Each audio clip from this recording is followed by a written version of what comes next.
Iran का नया supreme leader Ayatollah अल-उज़्मा Sayyid Mojtaba Khamenei. Somebody takes over who's as bad as the previous. Mojtaba Ali Khamenei. Sayyid Mojtaba Hosseini Khamenei, जिसे पिछले कई सालों से ना कभी किसी ने देखा है और ना उसकी आवाज सुनी, लेकिन जैसे ही उसका नाम सुप्रीम लीडर के लिए सामने आया, अमेरिका के डोनाल्ड ट्रंप ने इस नाम को सुनते इसे रिजेक्ट कर दिया। Donald Trump says he's not happy with the appointment of Mojtaba Khamenei as Iran's new supreme leader. I would say that would be about the worst. क्योंकि आम लोग तो इस मुज्तबा को नहीं जानते, लेकिन अमेरिका की CIA और इजराइल की मोसाद को अच्छी तरह पता है कि मुज्तबा खामेनेई आखिर है कौन, और उन्हें पता है कि इससे पहले मुज्तबा का बाप अली खामेनेई एक बहुत ही सिंपल और सॉफ्ट इंसान था, लेकिन अब ये नया सुप्रीम लीडर मुज्तबा खामेनेई अपने बाप के बिल्कुल ऑपोजिट है। बल्कि वो बचपन से ईरान की फौज में एक सोल्जर की तरह लड़ता रहा है। ईरान की पूरी फौज इन्हें ही अपना असल लीडर मानती है, और अब ईरान में पहली बार एक ऐसा सुप्रीम लीडर आया है जो एक आलिम और स्कॉलर से ज्यादा एक वॉरियर सुप्रीम लीडर है। लेकिन आखिर मुज्तबा खामेनेई यहां तक पहुंचा कैसे? आज से ऑलमोस्ट 50 साल पहले, जब ईरान में एक बहुत ही करप्ट बादशाह रजा शाह का राज था, most prosperous countries of the world. इसी करप्ट बादशाह को चैलेंज करने के लिए ईरान में एक नया लीडर सामने आया, आयतुल्लाह खुमैनी। आखिर खुमैनी की ताकत इतनी बढ़ गई कि ईरान का बादशाह मजबूरन ईरान को छोड़कर हमेशा के लिए भाग गए। The Shah and his family leave Iran. और इस तरह खुमैनी ईरान का पहला सुप्रीम लीडर बना। जैसे ही खुमैनी ईरान का सुप्रीम लीडर बना, दुनिया की कोई भी सुपर पावर उसे पसंद नहीं करती थी, क्योंकि वो बाकी मुसलमान लीडर्स की तरह अमेरिका के जूते पॉलिश करने के बजाय सीधा अमेरिका की आंखों में आंखें डालकर उसे धमकियां दिया करता था। इसीलिए अमेरिका, इजराइल और बाकी सारे लीडर्स पहले दिन से खुमैनी से अपनी जान छुड़ाना चाहते थे, और आखिर उन्हें यह रास्ता मिल गया। ईरान के पास ही एक मुल्क इराक में एक नया लीडर आया जो इन सुपर पावर्स के लिए खुमैनी पर हमला करने के लिए तैयार था, और इस लीडर का नाम था सद्दाम हुसैन। इसी के साथ सद्दाम हुसैन ने ईरान के खुमैनी पर हमला कर दिया Iraqi tanks ground across the border into Iran. और मुसलमानों की आपस में जंग शुरू हुई। लेकिन जैसे ही जंग शुरू हुई, अचानक ईरान के प्रेसिडेंट को एक धमाके में मार दिया गया, जिसके बाद ईरान का नया प्रेसिडेंट अली खामेनेई बना। तो अब जब खामेनेई सद्दाम हुसैन के साथ जंग में बिजी था, उनके घर में उनका 12 साल का बेटा मुज्तबा बिल्कुल आम बच्चों की तरह स्कूल जाया करता था, और मुज्तबा बचपन से ईरान की इस इतनी बड़ी जंग को गौर से देख रहा था। मतलब मुज्तबा का सारा बचपन एक जंग के बीच में ही गुजरा था। और आखिर जैसे ही मुज्तबा की उम्र 17 साल हुई, मुज्तबा भी एक आम सोल्जर की तरह ईरान की फौज में शामिल हुआ और सद्दाम हुसैन के खिलाफ जंग में लड़ने लगा।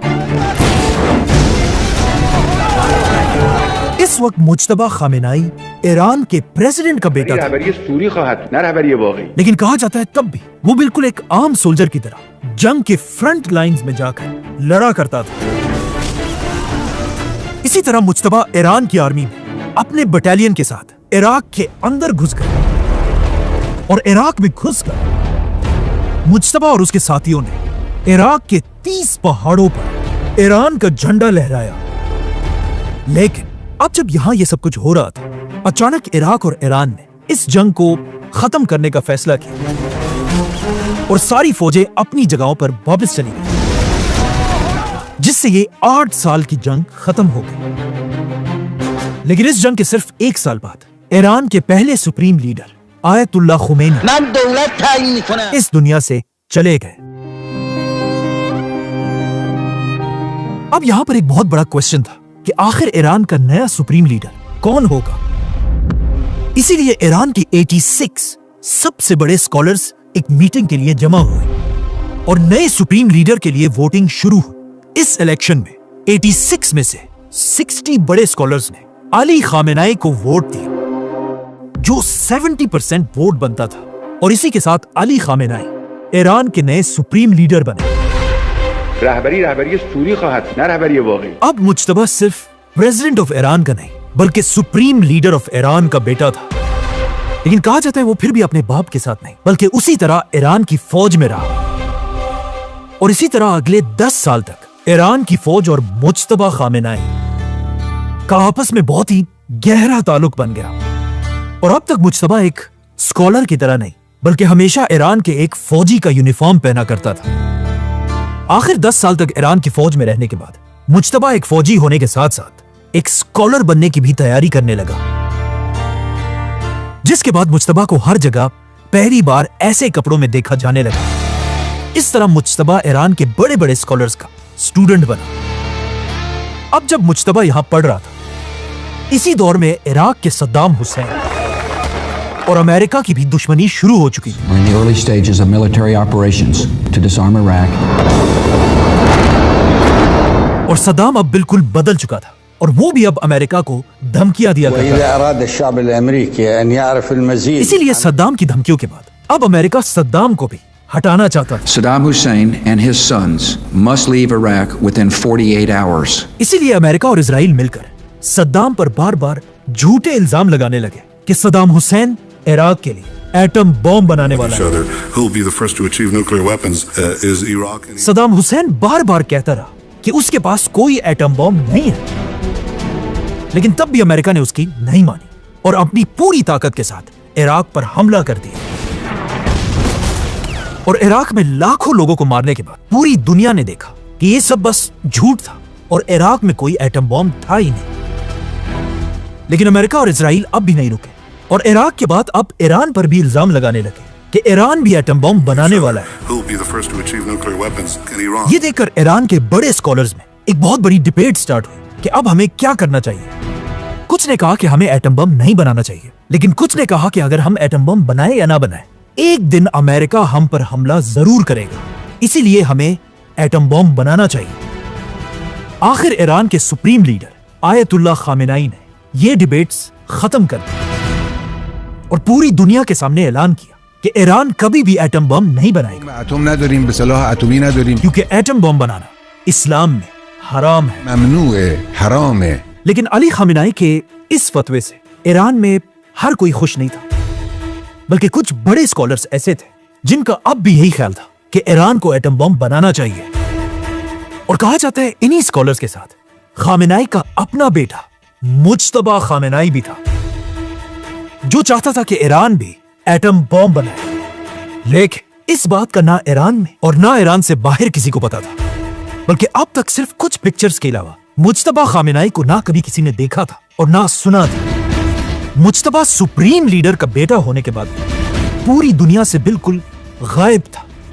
लेकिन आज से 20 साल पहले अचानक दुनिया की एक सीक्रेट ऑर्गेनाइजेशन विकीलीक्स में कुछ डॉक्यूमेंट्स रिलीज हुए, जिनमें लिखा था कि मुज्तबा खामेनाई मीडिया में तो किसी को नहीं दिखता, लेकिन असल में मुज्तबा खामेनाई ईरान के सबसे पावरफुल लोगों में से एक है, जिसे ईरान की फौज एक केपेबल और फोर्सफुल लीडर मानती है।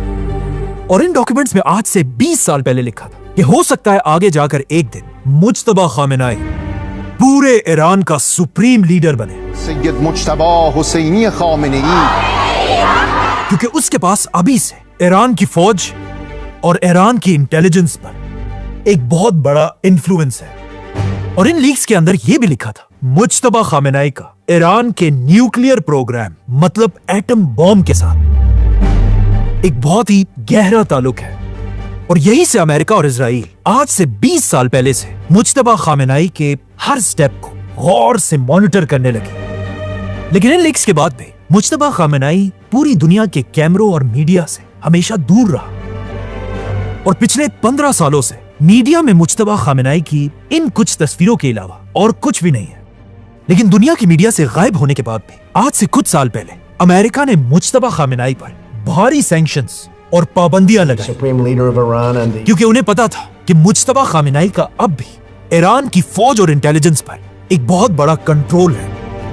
और आज से कुछ साल पहले जब इजराइल बार बार कहने लगा कि अब वो ईरान पर हमला करके रहेगा, जिसके लिए वो अमेरिका पर प्रेशर डालने लगा कि वो भी ईरान पर हमला करे, ये देखकर ईरान के इंटेलिजेंस चीफ ने कहा कि हमें पता है कि हमारे सुप्रीम लीडर का एटम बॉम्ब बनाने के खिलाफ एक फतवा है, हराम है। लेकिन अगर अमेरिका और इजराइल हमें इसी तरह हर तरफ से घेरते रहे और हमारे लिए सारे रास्ते बंद करते रहे, तो हम भी चुप नहीं बैठेंगे, बल्कि बिल्कुल एक कॉर्नर टाइगर की तरह हमें अपने एटम बॉम्ब के प्रोग्राम को दोबारा शुरू करना होगा। और आखिर सुप्रीम लीडर के एडवाइजर अली लारिजानी ने ऐलान किया कि अगर अमेरिका ने हम पर हमला किया तो हमारे पास भी और कोई ऑप्शन नहीं बचेगा और हम अपना न्यूक्लियर प्रोग्राम दोबारा शुरू करेंगे। लेकिन तब भी अमेरिका ने ईरान की बात नहीं मानी और अमेरिका और इजराइल ने मिलकर ईरान पर हमला कर दिया।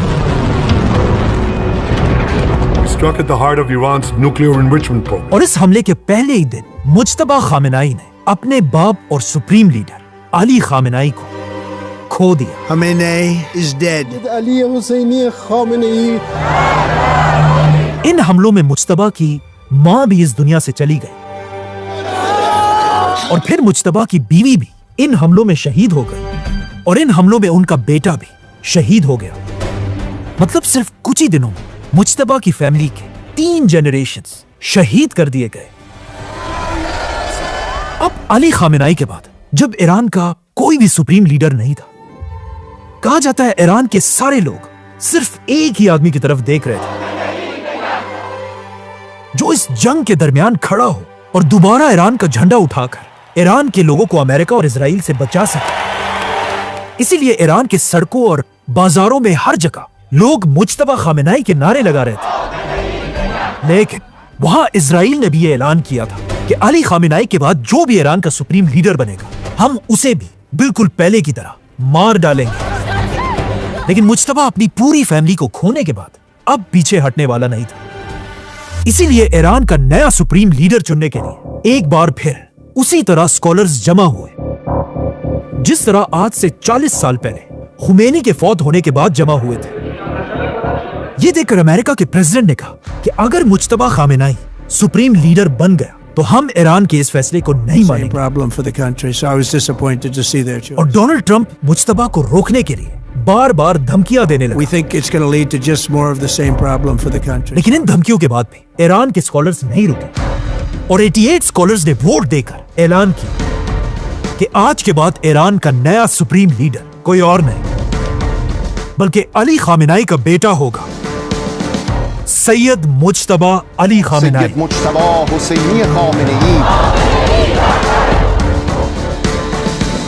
सब्सक्राइब।